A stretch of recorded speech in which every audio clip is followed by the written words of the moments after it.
Hello, everyone. So I have a long title, so I think I'm going to just jump right into it. I want to start by talking about the big picture and the overall question of strategy for AGI. And I want to pick up with something that Pei Wang said on Saturday about how important it is for AGI to be able to operate under conditions where there's insufficient knowledge and resources. And it strikes me that that's probably a good description of the overall enterprise of creating AGI, because we don't really know what we're doing, and we don't have enough funding, but we're trying to do it anyway. And so when you have a situation like that, just as with an AGI, it's important to be careful about allocation of resources, and so that kind of ties into the overall question of what's a good strategy. So I want to say a few words about that, and then propose something that I think has some promise. So there's a lot of things we might look for in a good strategy, but what I want to draw your attention to is this idea that maybe we should address the hard parts up front. And what I mean by a hard part is something that is central to AGI, something we have very little idea how to do, and something we just can't avoid. And I think that kind of problem is something that should be addressed up front instead of trying to solve the easy parts now and save the hard parts for later. Okay, so what are the hard parts? I'm sure that everybody has different opinions on this, but I'll give you mine. The top two things I would list in this category are this question of how do you acquire symbolic knowledge from experience, and a question of what is the structure of human thought. And I'll say a little bit about both of those. So in terms of acquiring knowledge, I think it's important to emphasize both the symbolic part and the experience part, because if you define knowledge as just a bunch of numerical parameters, which is essentially what's happening in a lot of machine learning, we already know quite a bit about how to do that, how to acquire that kind of knowledge. But when it comes to things like chunks or productions or propositions, things that have a symbolic nature, that's been much less studied, and we have relatively little understanding of how to acquire that.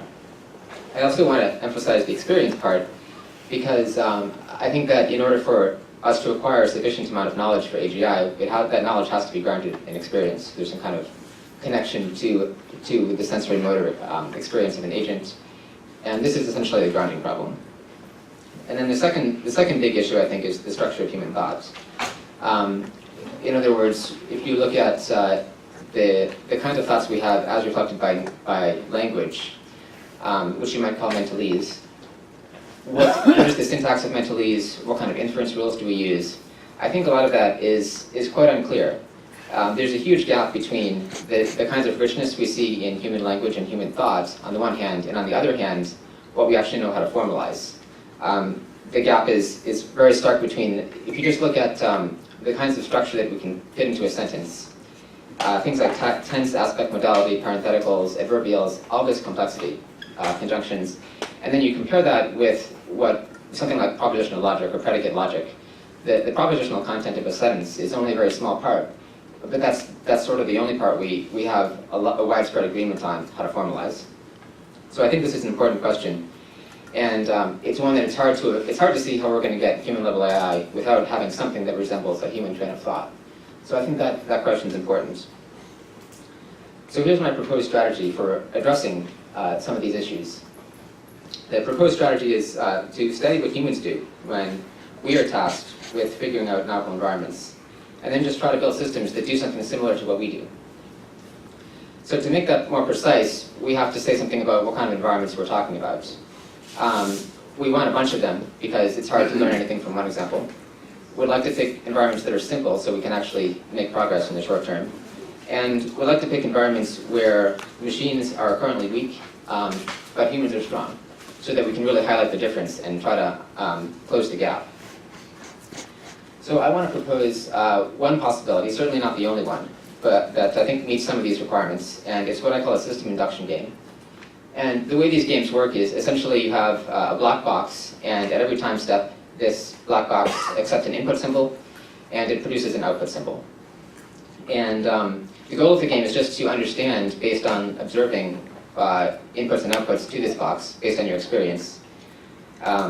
The input can be possibly controlled by you, maybe not, but it doesn't really matter. The goal is to just look at this input and output and then figure out what the box is actually doing. So in doing this, it's important to restrict yourself to to black boxes that are natural. And what I mean by natural is a human actually could plausibly figure them out. And I think that's important because if you look at an arbitrary black box, obviously now you're looking at the space of all possible algorithms, and that's not something that humans are particularly good at figuring out. So the goal is to figure out what humans do on these problems. And since that's very abstract, I want to show an example of what kind of games I'm talking about. So here's an example. This shows a transcript from a system induction game. The top line is showing input, the bottom line is showing corresponding outputs. So the first input is dash, output is dash. Eventually you get an input of A, an output of C, and so on. And if you stare at that for a little while, you can probably start to form some hypotheses about what this black box is actually doing. And we can demonstrate that you formed a hypothesis by asking you, what do you think the output would be if the input at the end is A? So I'm going to guess that if I took a poll, I won't, but I'm going to guess that if I did, most people would say either the answer is going to be C or D, or you might say, I'm not sure, it could be C or D. I think those would be the likely answers.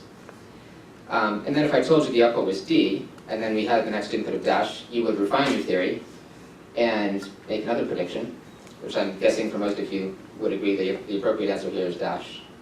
And then if we had another dash, it would probably be D.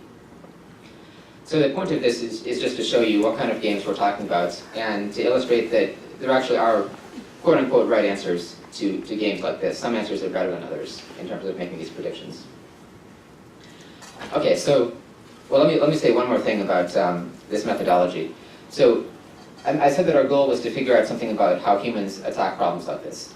So how do we actually study human behavior on problems? I think that maybe the most promising way to do this is the think aloud protocol that was developed by Simon and Newell, even though that was, I don't know, decades ago. But the idea behind this methodology is you just give humans these problems, but you ask them to, as they work, verbalize what they're thinking, and then you record their verbalizations and try to make some kind of sense out of what processes they're using. So now I want to try to persuade you that this methodology actually has some kind of promise, that it leads to interesting observations, and that it gives us a way of making abstract problems somewhat more concrete.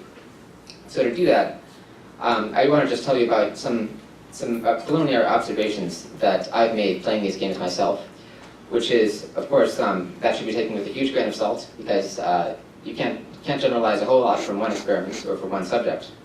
But I think nonetheless, some of these observations are suggestive of what might be going on in humans more broadly. This table here is not too important. It's in the paper. It's just listing some of the possible induction games you might look at, and some of the ones on which these observations are based. But here are a few observations that I think are true of what humans tend to do on these tasks. So the overall process of solving a system induction game seems to be one where we form hypotheses, we try to validate those hypotheses, we discard them if necessary, things like that. And the form that these hypotheses tend to take are rules. Typically rules with an antecedent and a consequent, like if you get a B, the output will be C, or if you get a B, then sometimes soon after the output will be D. There's a lot of variations, but they tend to be rule-based and not some kind of large graph of transitions or something like that. We tend to have relatively few ideas under consideration at a given time. We don't do a massively parallel search. We prefer to tweak ideas rather than discarding them if there's some kind of counterexample that pops up. We perceive structures in the input. So going back to our example, likely when you saw the C dash, C dash, you just viewed that as a whole unit instead of trying to construct an independent explanation for every C. And perhaps most interestingly, the difficult terms to explain in these games tend to be the ones that are unreliable, where you have a certain input, and sometimes that input produces one output, but at other times it produces a different output.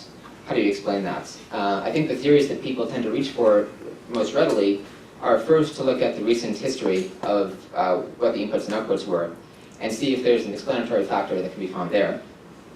And the more recent, the better. And then if that fails, at least what I found myself doing was trying to postulate that there was some kind of hidden state present, and that hidden state or hidden variable was dictating the output of a given test. And then I would just go looking for what are the events that might trigger the entry into or the exit from that particular state. So this is just to try to illustrate that there are interesting observations that can be found looking at this methodology. And then I want to try to tie this back to the big issues that I mentioned at the beginning regarding the acquisition of knowledge from experience and the structure of human thinking. So I think it's relatively transparent how this problem, this methodology addresses acquisition of knowledge. When you're trying to understand how one of these black box machines works, you are acquiring knowledge of an environment because the machine is the environment, and you're certainly acquiring symbolic knowledge because the rules we tend to express our ideas in terms of are symbolic. It's a little bit less clear why this methodology might be good for addressing the structure of thought, and I think that can be illustrated by just looking at some examples of the types of thought that crop up when people try to solve these problems. So I'll just give you a couple examples. This one comes from a situation where I was looking at a system induction game and I noticed that the input was dash, or if the input was dash, I would sometimes get a dash as the output, sometimes a B, and I was trying to understand what the difference was, what was the explanation.